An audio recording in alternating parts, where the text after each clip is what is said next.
За англи хэлэн дээр хүн болгонд түнгийн баялгаа сайжруулах хэрэгцээ байдаг. За тэгвэл энэ хэрэгцээний дотор бол одоо маш олон янз бүрийн аргачлалууд байдаг. Дотроос бүгдээрээ өнөөдөр suffix залгах буюу үгэн дээр дагавар залгаж шинэ үг бүтээх талаар суралцъя. За бид нар жишээ нь list гэдэг жагсаалт гэдэг үг байлаа гэж бодъё. Тэгэхээр бид нар list гэдэг үгэн дээр less гэдэг suffix залгаж шинэ үг бүтээн. List less.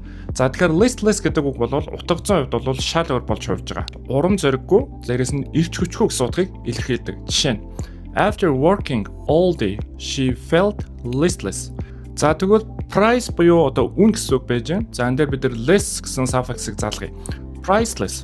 За priceless гэдэг бол хэмжээлшгүй үнцэнтэй, маш хүнтэй зүйлийг бид нар priceless гэж хэлдэг. За жишээ нь The museum has a collection of priceless paintings. За саяны өгүүлбэрийн утга бол музейд үнэлж баршгүй үнцэнтэй уран зургуудын цуглуулга байдаг гэсэн утгыг илэрхийлж байна. Дараагийн үг бол time гэдэг үг гэж байна.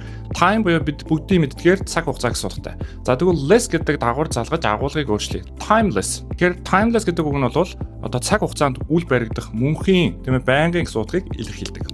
За жишээ нь his plays are timeless classics. За утга нь бол түүний жүжигүүд нь мөнхийн сонгодог бүтээлүүд юм а гэсэн утгыг илэрхийлж байна. Toothless, rootless, reckless, thankless, restless. За гэх мэтчлэн less гэсэн дагавраар залгагддаг маш олон үгсүүд англи хэлэн дээр байгаа.